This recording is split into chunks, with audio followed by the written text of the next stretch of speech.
Gracias por acompañarnos nuevamente a esta emisión de su programa Entre Finanzas e Impuestos. Su amigo y asesor Sergio Sánchez les da la bienvenida a este espacio creado para ustedes con la finalidad de encaminarlos al fascinante mundo de las finanzas y los impuestos de una forma ágil, dinámica, sencilla y oportuna. Vamos a continuar este programa con la segunda parte de los comentarios y análisis a la reforma fiscal para el 2021. Terminaremos con el Código Fiscal de la Federación y continuaremos con el análisis y comentarios de los artículos que se reformaron en la Ley del Impuesto sobre la Renta. De esta forma, todavía continuaremos con un tercer programa para concluir la Ley del Impuesto sobre la Renta, la Ley del IVA y la propuesta de reforma a la subcontratación laboral. No se vayan, quédense con nosotros. ¡Empezamos!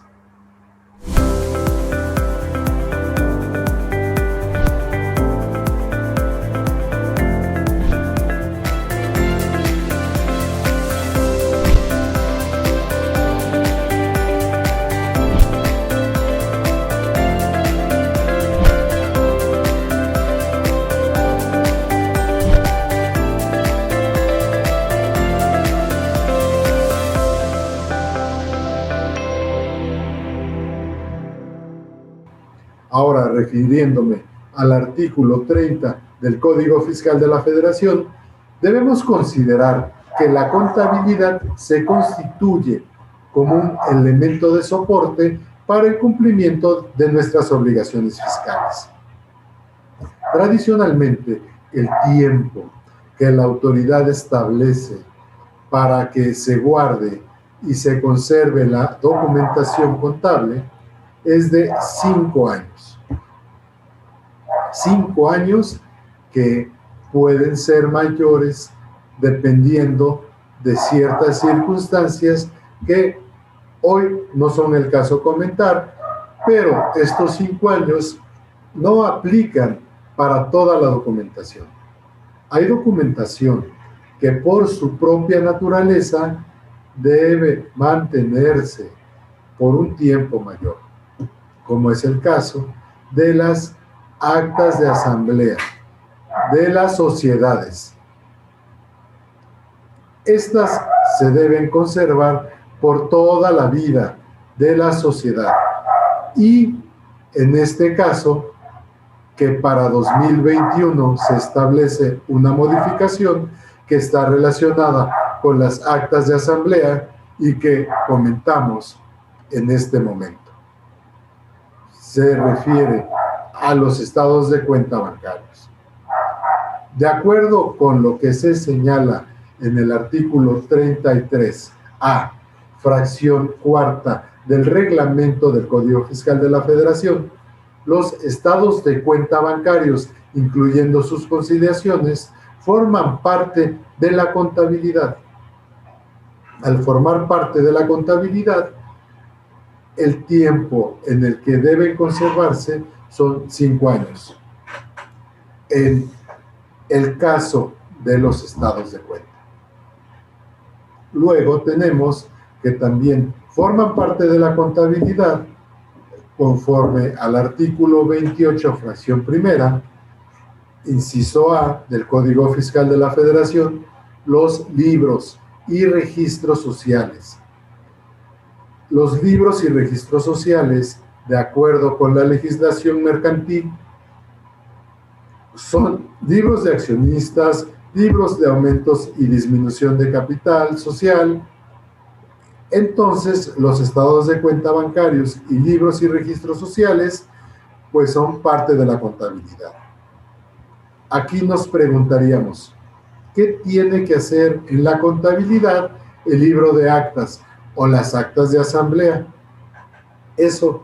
no es algo que forme parte de las transacciones mercantiles, pero la realidad del tema es que las actas de asamblea, sobre todo las que acuerdan aumentos o disminuciones al capital social, constituyen elementos de soporte para demostrar que hubo aportaciones o disminuciones al capital social. Y que en este caso, siendo algunos muy especiales, los aumentos de capital se constituyen en costo deducible. Es el caso del costo fiscal de acciones. Cuando hay una enajenación de acciones, las aportaciones de capital forman parte del costo y por lo tanto se incluyen de manera determinante en la base fiscal o en la ganancia por enajenación de acciones. Y es por eso que, en mi opinión, estos documentos forman parte de la contabilidad. También, cuando hay reducciones al capital social, el artículo 78 de la Ley del Impuesto sobre la Renta nos establece la obligación de hacer un cálculo para determinar si dentro de esa reducción de capital no existen pagos de utilidades o dividendos. Entonces hay también las aportaciones al aumento de capital juegan un papel muy importante, por lo que la reforma para 2021 establece que los estados de cuenta bancarios deberán conservarse de manera permanente, al igual que las actas de asamblea, cuando soporten y existan aumentos o disminuciones al capital social, de tal suerte que estos aumentos o disminuciones al capital social, además de soportarse con las propias actas de asamblea, también debe existir el estado de cuenta bancario donde conste la entrada o salida del dinero en relación con aumentos o disminuciones al capital. En pocas palabras, si anteriormente, hasta 2020, las actas de asamblea se deben conservar para toda la vida de la empresa, estaba haciendo falta que se acompañaran de los estados de cuenta bancarios. Para la reforma del 2021 ya se concreta esa parte y junto con estos instrumentos jurídicos corporativos que son las actas de asamblea, hay que adjuntar ahora los estados de cuenta bancarios. Y esto va a dar certeza a que la operación del aumento de capital sí se llevó a cabo y sobre todo la fecha en la que se llevó a cabo. Con el comentario anterior, también nos referimos desde luego a los papeles de trabajo que determinan el origen y movimientos tales como la CUCA, la CUFIN, la distribución de dividendos o utilidades, las pérdidas fiscales por acreditar el origen y su procedencia, así como las remesas de capital. Esto sin olvidar que si hay aportaciones en especie y están desde luego reflejadas en estas asambleas, pues tengamos los documentos de evaluación o avalúo para acreditar la materialidad y aportación en especie. Sin duda, el Código Fiscal de la Federación viene a concretar algunas situaciones que, aún estando previstas, se tienen que acatar con más formalidad. Por otra parte, tenemos el artículo 33, en donde se señala que mediante la asistencia y difusión fiscal podremos contar con el apoyo de las autoridades fiscales para que nos proporcionen asistencia más concreta y oportuna y no únicamente a aquellos contribuyentes respecto de determinadas obligaciones fiscales o casos especiales, sino a toda la ciudadanía en general. Adicionalmente, las autoridades fiscales, respecto a la difusión, informarán sobre las posibles consecuencias en caso de no cumplir con las disposiciones fiscales. Asimismo, si es necesaria una explicación que verse sobre diversas disposiciones fiscales de naturaleza compleja para un contribuyente en específico, las autoridades deberán proporcionar material impreso o digital de apoyo en lugar de la elaboración y distribución de folletos. El objetivo es precisamente que las autoridades fiscales otorguen un mejor servicio de asistencia gratuita a los contribuyentes, generando de esta manera conciencia tanto en los contribuyentes como en la ciudadanía en general. Es decir, que la autoridad fiscal llevará a cabo diversas acciones concretas en materia de civismo fiscal, que tiene como finalidad fomentar entre la población la cultura contributiva y la promoción a la formalidad. Desde luego, esto tiene como finalidad que se cumpla con la presentación de las declaraciones, así como las correcciones en materia de la situación fiscal de cada uno de los contribuyentes. Así que también la autoridad podrá proponer o elaborar propuestas de pago o declaraciones prellenadas. También emitirá comunicados para promover el cumplimiento de obligaciones fiscales, así como enviará comunicados para informar sobre inconsistencias detectadas o comportamientos atípicos. Esto, desde luego, se considerará antes de dar inicio a las facultades de comprobación. Todo esto son situaciones que ya existían y las están incluyendo ahora en el Código Fiscal de la Federación, pero sí llama la atención la aparición de una figura novedosa, de un concepto que dentro de esa asistencia que se considera que así va a ser, y creyendo en la buena fe del legislador y también en la aplicación por parte del SAT, que va a estar solamente para orientar y va a ser una cuestión más que nada orientativa para el contribuyente, no actos de fiscalización, porque habla de una inclusión de referencias y propuestas de pago,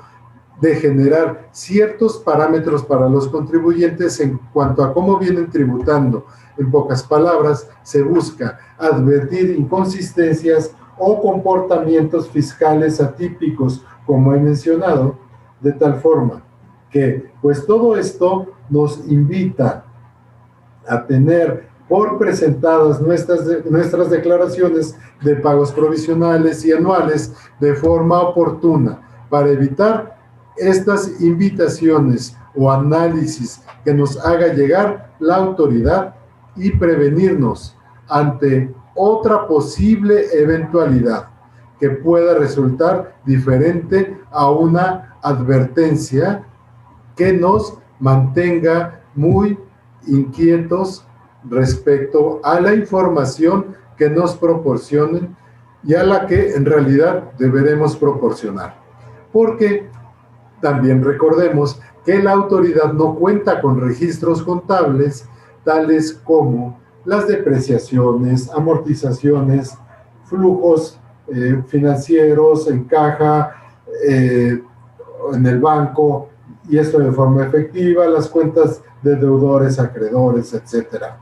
Así que si en algún momento la autoridad nos llega a informar de acuerdo a sus parámetros, va a diferir mucho de la realidad de nuestros registros contables. De tal forma, más vale cumplir a tiempo y evitar este tipo de señalamientos por parte de la autoridad, aunque se supongan que sean para que nosotros como contribuyentes empecemos a generar esa civilidad contributiva. Respecto al artículo 40 del Código Fiscal de la Federación, se establecen las medidas de apremio y se establecen como tales para incluir a los terceros relacionados con los contribuyentes y o responsables solidarios, ya que son terceros relacionados que generalmente se oponen al ejercicio de las atribuciones de la autoridad fiscal, aquellos que realizaron presuntas operaciones con contribuyentes que se clasifican como empresas que facturan operaciones simuladas, o los EFOS, los que recibieron ingresos exorbitantes como presuntos asimilados a salarios. Se busca que estos terceros puedan ser sujetos de aseguramiento precautorio y ya asegurados apoyen a la autoridad fiscal en el ejercicio de sus atribuciones y se eliminen esas malas prácticas que dañan al fisco federal.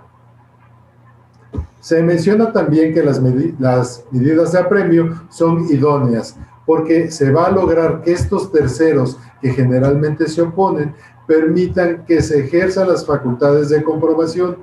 y se den a conocer la situación de los contribuyentes con los que están relacionados.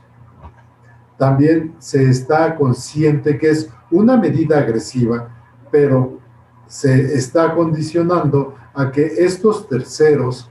se dice que obstaculicen el ejercicio de las facultades de la autoridad.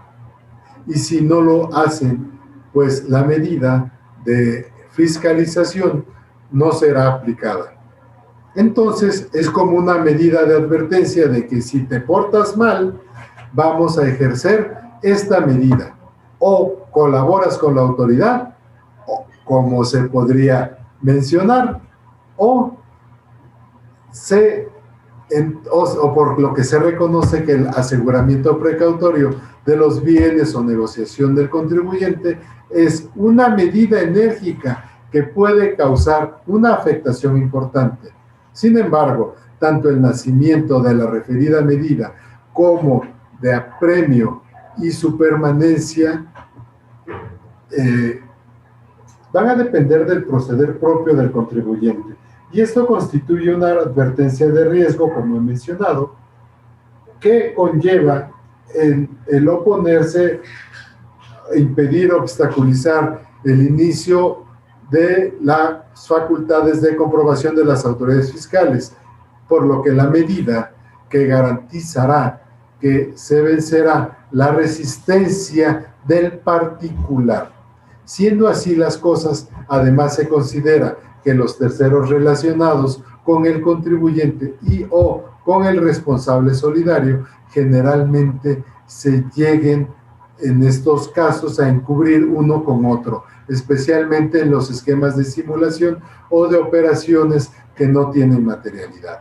El monto del aseguramiento precautorio, que consiste en la tercera parte del monto de las operaciones, actos o actividades que tal tercero realizó con el contribuyente o con el responsable solidario, o del monto que la autoridad fiscal pretenda comprobar con las solicitudes de información o requerimientos de documentación dirigidos a estos. También se establece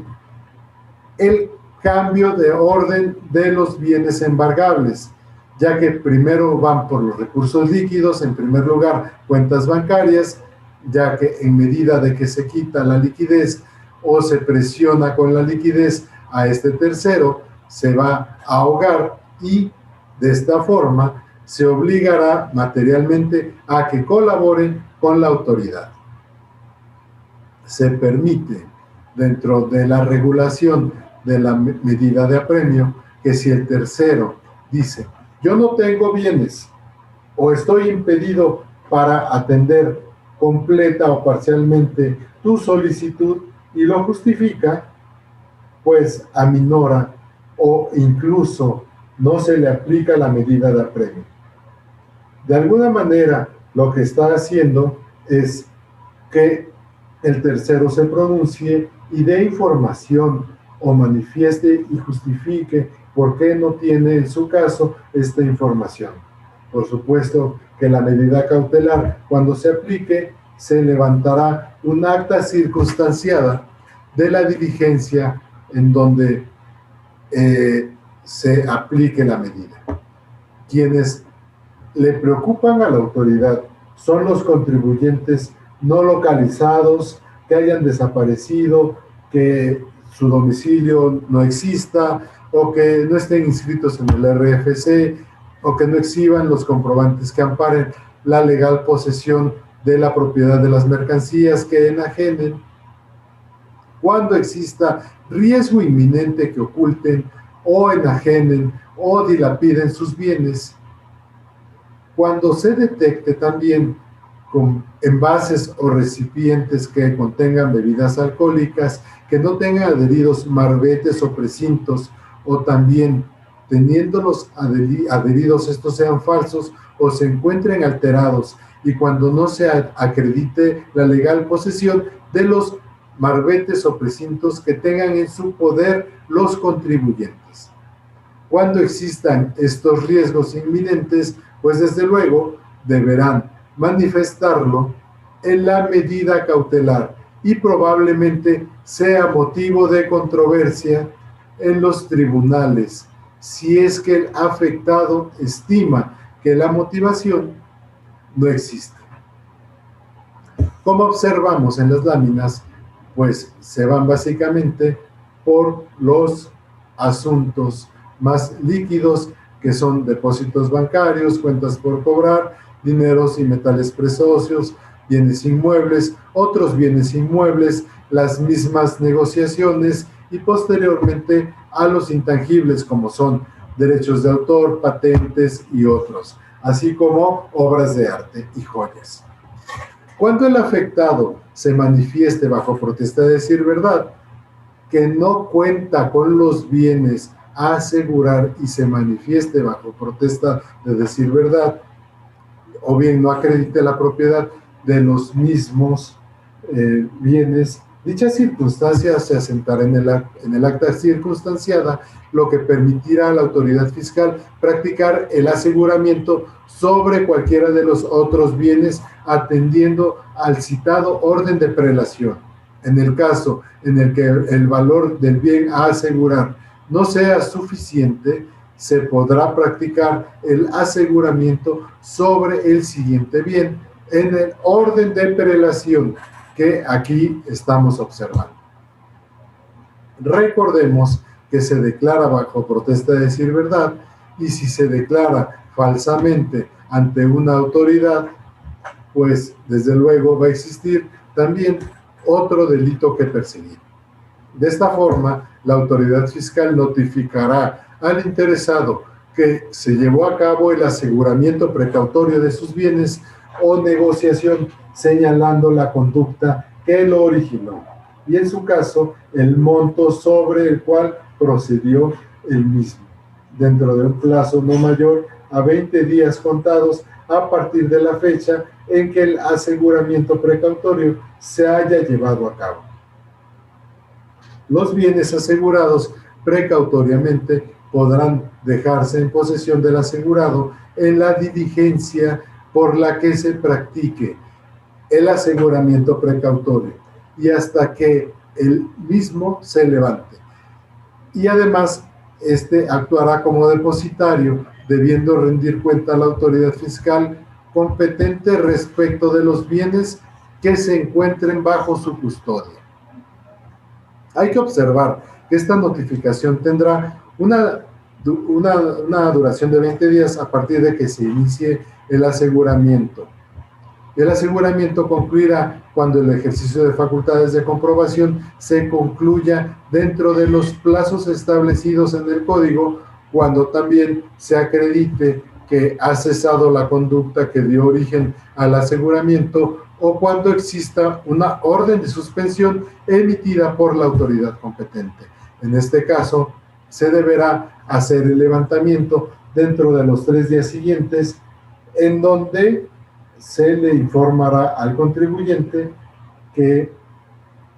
que también tendrá un plazo de 20 días para cualquier otro tipo de aclaración. Concluyendo este asunto, tenemos un cambio importante que se menciona en el artículo 44 y 49 del Código Fiscal de la Federación, referente a las actas de visitas domiciliarias. Y cuando en el desarrollo de estas visitas, la persona con la que se entendió la diligencia e incluso los testigos se nieguen a firmar el acta o a aceptar una copia de la misma, dichas circunstancias se asentará bajo o en el acta misma y no afectará la validez y el valor probatorio de las citadas actas o instrumentos al momento de llevar a cabo la diligencia.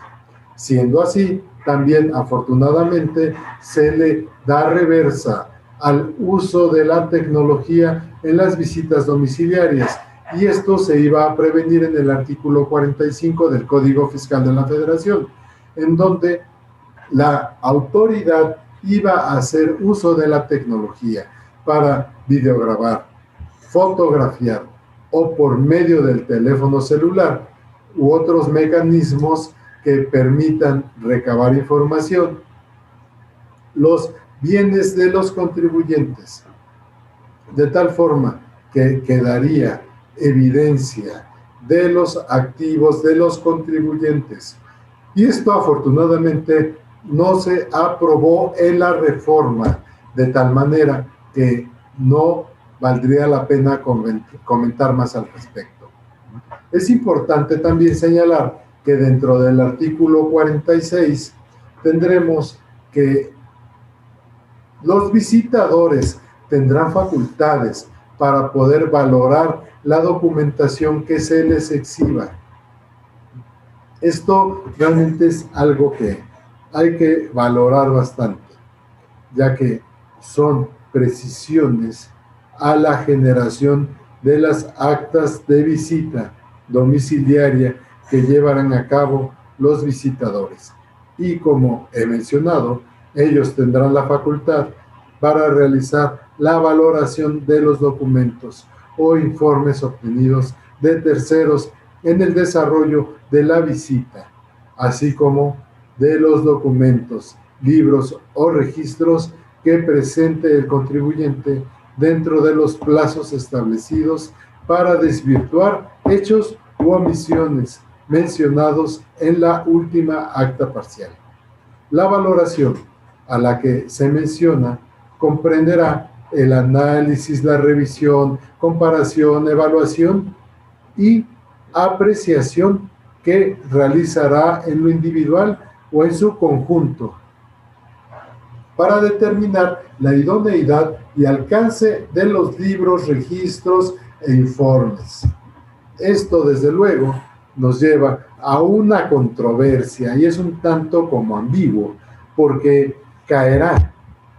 este análisis en la subjetividad del visitador y con su opinión emitirá, de acuerdo a su experiencia, un análisis que valorará como si fuera un juzgador, sin experiencia. Esto nos lleva a valorar también las diferencias que existen entre órgano autoridad y órganos auxiliares. Continuando con el artículo 52A, fracción primera, inciso B, del Código Fiscal de la Federación, y refiriéndonos a la revisión del dictamen fiscal,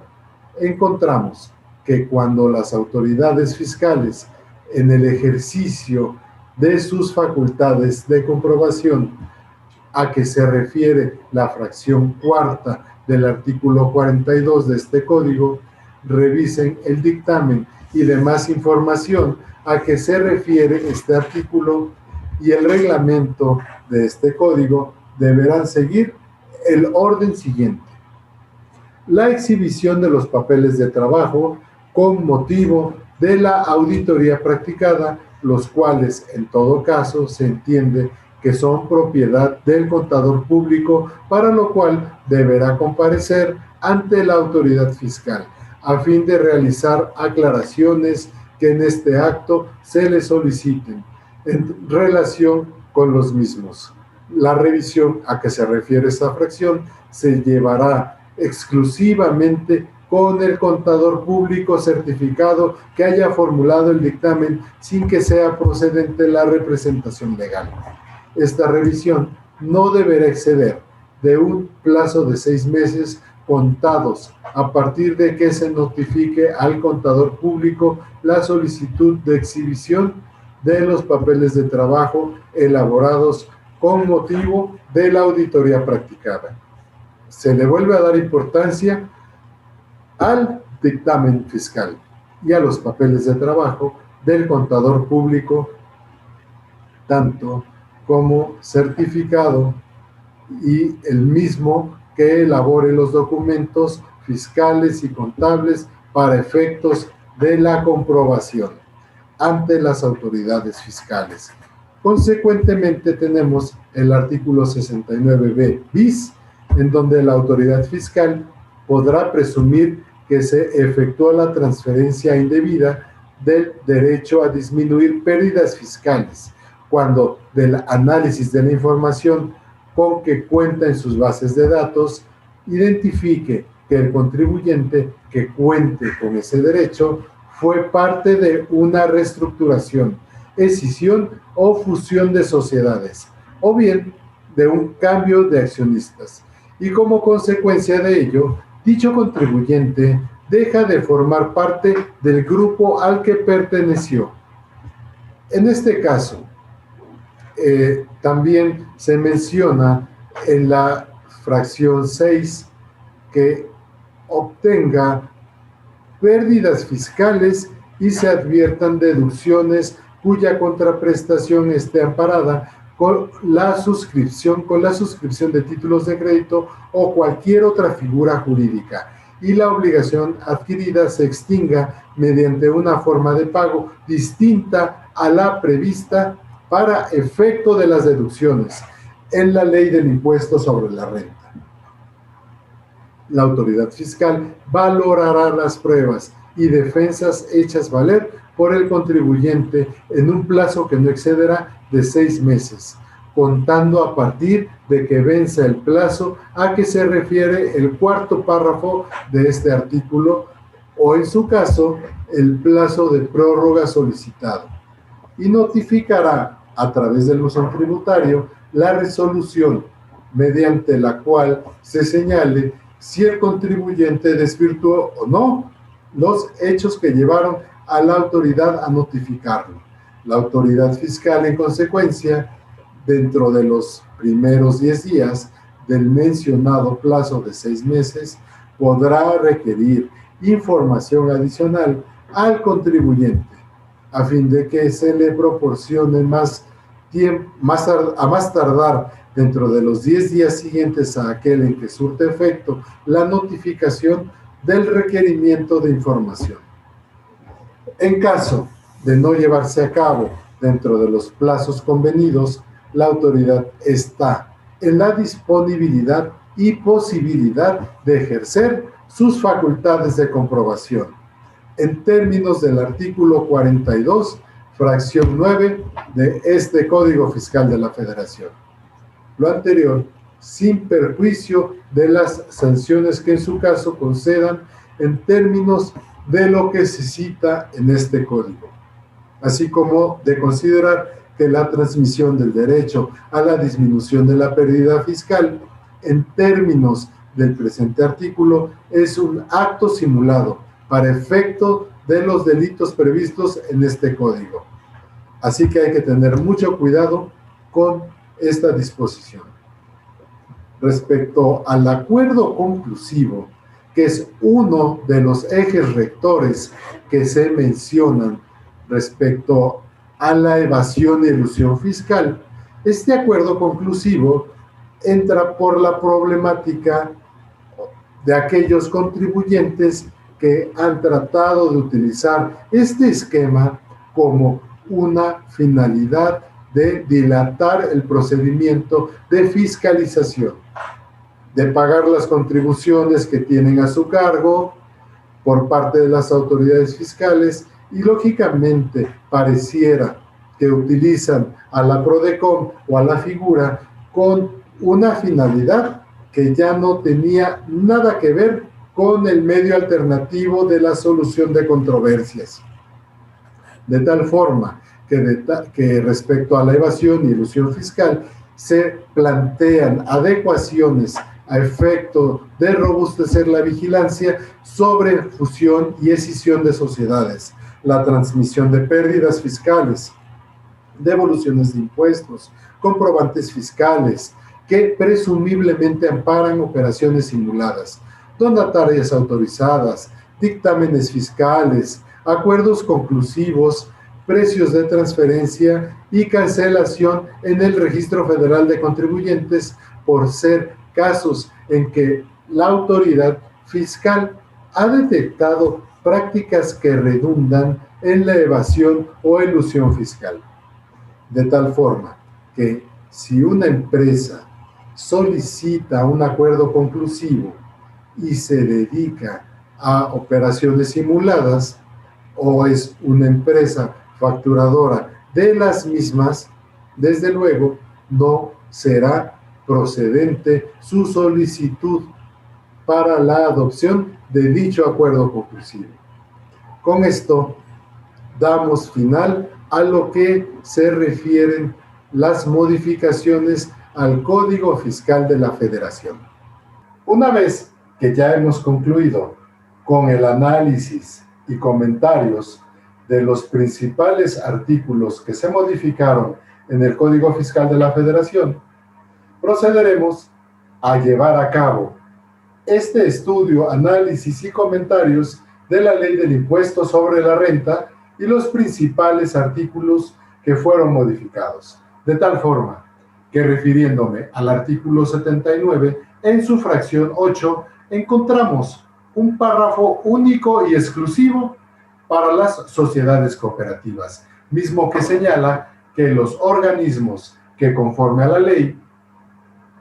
agrupen a las sociedades cooperativas, ya sea de productores o de consumidores, así como los organismos cooperativos de integración y representación, a que se refiere la Ley General de Sociedades Cooperativas. Así que esta fracción en concreto tiene el señalamiento específico dirigido a las sociedades cooperativas y en adelante se vienen definiendo cada uno o cada una de las sociedades o asociaciones de carácter civil sin fines de lucro autorizadas para recibir donativos deducibles en términos de esta ley del impuesto sobre la renta, y que serán a las que se dediquen a la investigación científica o tecnológica y que se encuentren inscritas en el Registro Nacional de Instituciones Científicas y Tecnológicas, como lo señala el artículo 79, pero ahora en su fracción 11. Y así continuamos con las siguientes fracciones, definiendo a este tipo de sociedades y asociaciones de carácter civil que persiguen fines no lucrativos y que van a tener que cumplir con este registro que se menciona. De tal forma que la fracción 17, las asociaciones o sociedades civiles organizadas y sin fines de lucro y, reitera, autorizadas para recibir donativos en términos de esta ley y que ahora otorguen becas, a las que se refiere el artículo 83 de esta ley, también serán consideradas dentro de este artículo 79 como asociaciones o sociedades no lucrativas. Estas mismas, en su fracción 19, nos señalan que también aquellas que se constituyan y funcionen en forma exclusiva para la realización de actividades de investigación o preservación de la flora o fauna silvestre, terrestre o acuática dentro de las áreas geográficas definidas que señala el Servicio de Administración Tributaria mediante reglas de carácter general, así como aquellas que se constituyan y funcionen en forma exclusiva para promover entre la población la prevención y control de la contaminación del agua, del aire y del suelo, la protección del ambiente y la preservación y restauración del equilibrio ecológico. De la misma manera, hace mención a las asociaciones y sociedades civiles sin fines de lucro autorizadas para recibir donativos deducibles en términos de esta ley que comprueben que se dedican exclusivamente a la reproducción de especies en protección y peligro de extinción y a la conservación de su hábitat, siempre que además de cumplir con las reglas de carácter general que emita el SAT, se obtenga opinión previa de la Secretaría de Medio Ambiente y Recursos Naturales. De tal forma que, como hemos observado, en la redefinición que se hace en ley de estas asociaciones y sociedades civiles, debemos considerar este registro que se menciona en la fracción 11 ante las instituciones o el Registro Nacional de Instituciones Científicas y Tecnológicas. Con estos comentarios en los artículos que ya se mencionaron, damos lugar también a que en la exposición de motivos que dieron lugar a estas reformas para el artículo 79 especialmente y 80 de la Ley del Impuesto sobre la Renta, se señala que muchas donatarias no cumplieron con su objeto social y que fueron utilizadas como medio de evasión fiscal. Esto va a implicar, entre otras cosas, que aquellos programas de escuela-empresa que podrían haber sido considerados donatarias autorizadas, también quedarán fuera de ser considerados en esta reforma. De tal forma o por tal situación que se deroga este artículo en donde los programas escuela-empresa quedan sin efectos para el siguiente año. Y también vale la pena mencionar que desafortunadamente no se vio nunca durante la existencia de esta disposición ni de los programas que se dieran los mecanismos adecuados para llevar a cabo estos programas mediante lo que ya se había estipulado en la ley para el beneficio de todos aquellas sociedades o asociaciones civiles que dieran lugar a este beneficio,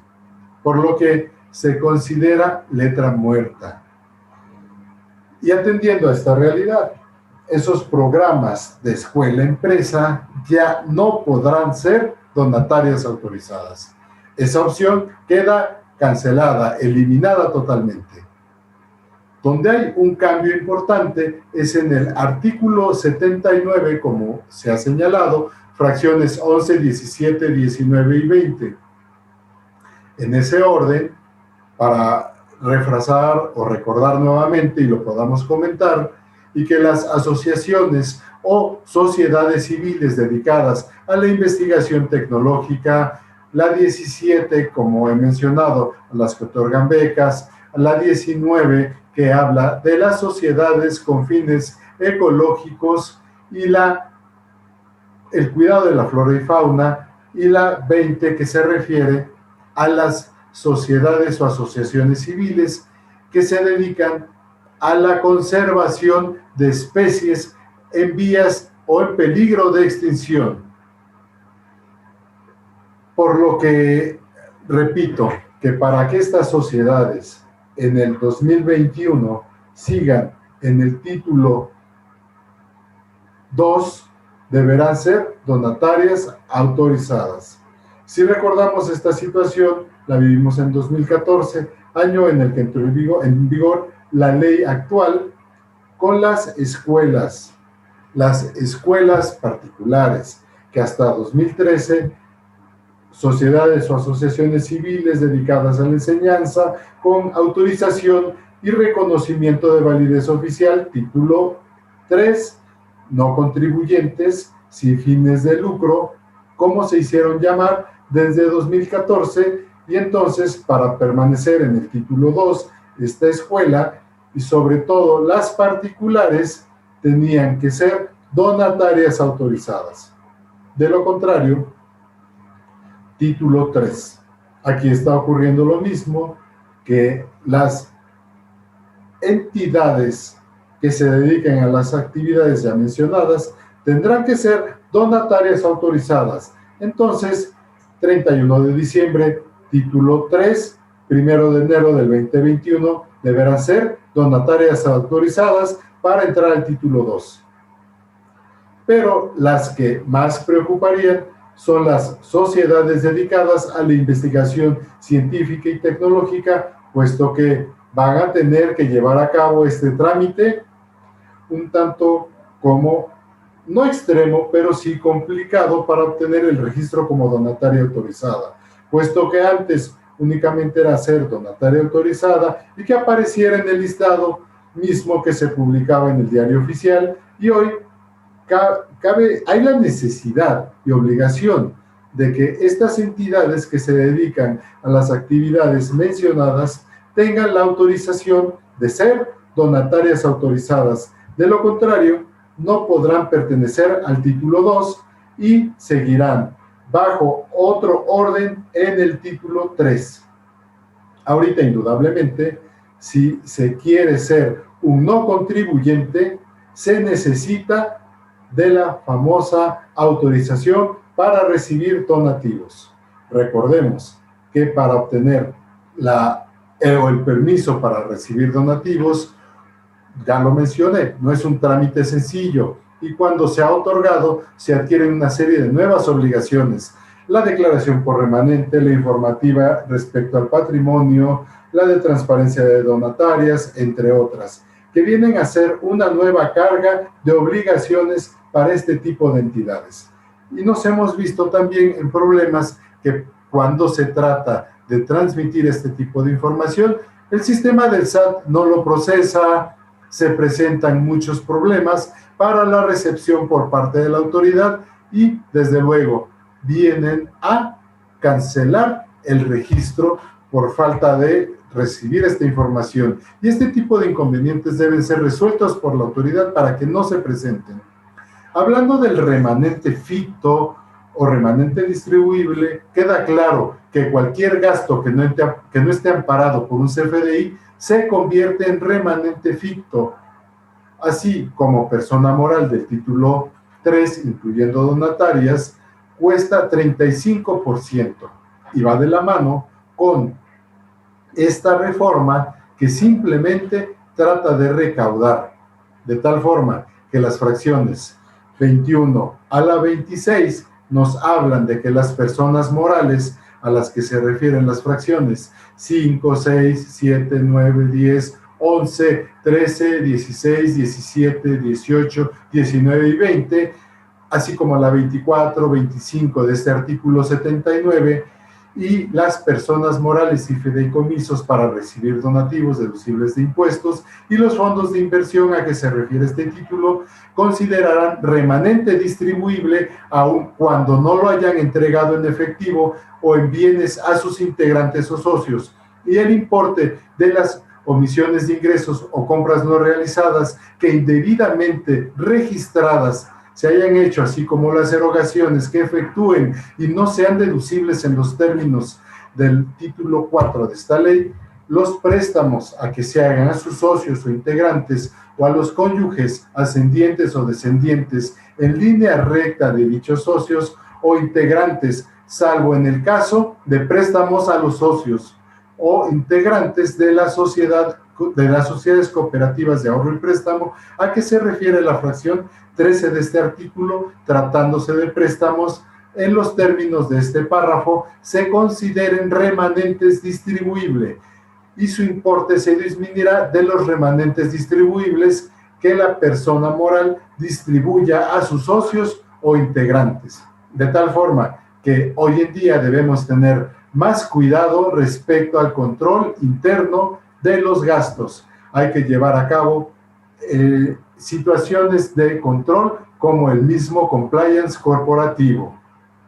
para este tipo de asociaciones civiles. Tal es el caso ahora del artículo 80, que nos señala que en el caso de que las personas a que se refiere el párrafo anterior obtengan ingresos por actividades distintas a los fines para los que fueron autorizados, que es para recibir donativos en un porcentaje mayor al 50% del total de los ingresos del ejercicio fiscal y que perderán la autorización correspondiente, lo cual determinará mediante resolución emitida y notificada por la autoridad fiscal si dentro de estos 12 meses siguientes a la pérdida de la autorización para recibir donativos deducibles del impuesto sobre la renta no se obtiene nuevamente dicha autorización y deberán destinar todo su patrimonio a otra donataria autorizada para recibir donativos deducibles. Véase cómo es muy importante considerar esta situación, que no se obtenga más del 50% de ingresos o donativos respecto al objeto social o actividades para los que fueron autorizados. Entonces se perderá la autorización para recibir donativos. Esto debe quedar muy claro. Aquí podemos ver muy claro en los ejemplos que si nosotros recibimos más de ese 50% de donativos o ingresos por donativos diferentes a nuestra actividad autorizada como donataria, desde luego se nos va a cancelar la autorización para recibir donativos. Pero se menciona también que el patrimonio, una vez cancelada la autorización, se deberá destinar a otra donataria autorizada para recibir donativos deducibles. Se hará la transmisión de estos activos, de este patrimonio, así que desde luego vamos a tener que vigilar mucho esta parte respecto a que los donativos recibidos sean siempre superiores a ese 50% referente a nuestra actividad, para lo cual hemos sido autorizados como donataria autorizada. De lo contrario, quedará sin efecto esta autorización. Y a esto a continuación se refiere el artículo 82 en su fracción 4, que señala que estas entidades deberán destinar sus activos exclusivamente a los fines propios de su objeto social, por el cual hayan sido autorizadas para recibir donativos deducibles, no pudiendo otorgar beneficios sobre el remanente distribuible a persona física alguna o a sus integrantes, personas físicas o morales, salvo que se trate, en este último caso, de alguna de las personas morales o fideicomisos autorizados para recibir donativos deducibles del impuesto sobre la renta o se trate de la remuneración de servicios efectivamente recibidos. En la fracción 5, que nos señala los casos de revocación de la autorización, que cuando su vigencia ya haya concluido y no se haya obtenido o renovado la misma dentro de los 12 meses siguientes a la fecha en que ocurran dichos eventos. Se deberá entonces destinar la totalidad de su patrimonio a otras entidades autorizadas para recibir donativos deducibles del impuesto sobre la renta, quienes deberán emitir el CFDI correspondiente por concepto de donativo, el cual no será deducible para efectos del impuesto sobre la renta. De tal forma que estas personas morales que están perdiendo su autorización tributarán en términos y condiciones establecidas en el título 2 de la Ley del Impuesto sobre la Renta y los recursos deben destinarse a otras donatarias autorizadas y deberán ser transmitidos dentro de un plazo de 6 meses contados a partir de que concluyó el plazo para obtener nuevamente la autorización cuando fue revocada o de la conclusión de la vigencia de la autorización. Vale la pena también mencionar que la información referente a la autorización para recibir donativos al uso y destino que se le haya dado a los mismos y el patrimonio de estas donatarias, así como el cumplimiento de sus obligaciones y, en su caso, la información a la que se refiere la fracción 2 de este artículo, deberá estar a disposición del público en general, en términos de las reglas que se señalen para que se cumpla con lo asentado y señalado en esta fracción. Asimismo, cumplirán con esta obligación las personas morales con fines no lucrativos o fideicomisos a las que se les revocó la autorización y no se les autorizó la renovación para recibir donativos, de tal forma que ellos deberán poner a disposición del público en general la información mencionada al mes siguiente a aquel en que surtió efectos la notificación de la revocación, a aquel en el que se haya publicado la no renovación de la autorización a través de los medios y formatos establecidos en las disposiciones de carácter general que para tal efecto emita la autoridad fiscal. Y solo estarán en posibilidad de obtener una nueva autorización una vez que cumplan con la obligación omitida. Muy importante ahora el análisis del artículo 42 cuarter, en donde nos señalan las causales de la revocación para recibir donativos deducibles, 82 cuarter, y que estas darán inicio al procedimiento de revocación, como tal es el caso de destinar su activo a fines distintos del objeto social por el que se obtuvo la autorización correspondiente. También el no expedir los FDIs que amparen los donativos recibidos o expedir comprobantes fiscales de donativos deducibles para amparar cualquier otra operación distinta a la donación. También, cuando por motivo de facultades de comprobación o de los expedientes, documentos o bases de datos del SAT o aquellas a las que tenga acceso o tenga en su poder dicho órgano administrativo, se desconozca la actualización de cualquier hecho que constituya incumplimiento a las obligaciones o requisitos que establezcan las disposiciones fiscales a cargo de las donatarias autorizadas. Asimismo, el estar incluido en la lista que se refiere el cuarto párrafo del artículo 69 del Código Fiscal de la Federación, refiriéndome a las operaciones simuladas, o también si él o los representantes legales, en esto hay que poner mucha atención, socios o accionistas,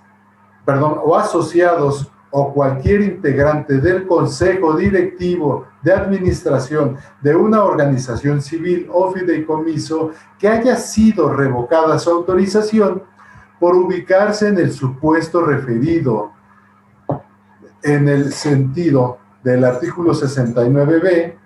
dentro de los últimos 5 años y forma parte de organizaciones civiles o fideicomisos autorizados para recibir donativos deducibles durante la vigencia de la misma. Abusados, hay que ver quiénes son estos socios, asociados o cualquier integrante del consejo directivo que forme parte de nuestra asociación civil donataria autorizada, que no se haya visto involucrado esta persona en temas relacionados al artículo 69b y que se les haya también revocado su autorización. Finalmente nos señala la disposición que de encontrarse en el supuesto establecido en el último párrafo del artículo 89 de esta ley, recordando que hemos hablado en ese sentido del porcentaje de los donativos recibidos respecto a nuestra actividad autorizada, que este no debe ser inferior al 50%.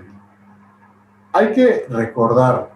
que estas disposiciones para las donatarias autorizadas, que de no tener el comprobante deducible para impuestos sobre la renta, se va a poder considerar, este gasto se va a poder considerar como remanente ficto o remanente distribuible. Asimismo, hemos hablado de los préstamos a los asociados de estas asociaciones civiles o al personal que forma parte del consejo. Recordando que cuando suceden estas situaciones, el impuesto que se cause se va al 35%, a tarifa prácticamente. No es tasa del 30, es 35. Entonces ahí hay otra medida para incrementar la recaudación. Finalmente, hay que hacer un señalamiento muy importante. Y finalmente, hago la observación en este tema de las donatarias autorizadas, que en el artículo 79 de este título tercero aplica un comentario, que si bien sabemos todo esto va dedicado hacia las asociaciones o sociedades civiles, dedicadas a la investigación, dedicadas a la preservación de la flora, fauna, etcétera, y se hace referencia de varias fracciones en el 79 que ya las hemos comentado, pero también se hace mención de lo que se considera remanente ficto, pero si analizamos ese segundo párrafo del 79, menciona que no todos los contribuyentes van a tener que cuidar ese remanente ficto, de tal forma que esos que no van a cuidar el remanente ficto, no creo que sea la clase más desprotegida de este país. Ellos van a ser los partidos políticos, los sindicatos, las asociaciones religiosas, pero bueno, ese es otro tema, por lo que hay una concertación no escrita, pero al final no se está actuando con igualdad y se hace una distinción en este segundo párrafo. Partidos políticos, sindicatos, asociaciones religiosas. Ese es en realidad un gran tema y un distingo para este asunto de las asociaciones civiles. Finalmente se deroga el artículo 82 ter, que hablaba de la certificación para los donatarios. Esto nunca nadie lo atendió, a pesar de que era una obligación, era muy costoso realizarlo. Y queda derogado este artículo 82 ter. Desafortunadamente, el tiempo nos vuelve a alcanzar. Y nos queda pendiente el artículo 94, fracciones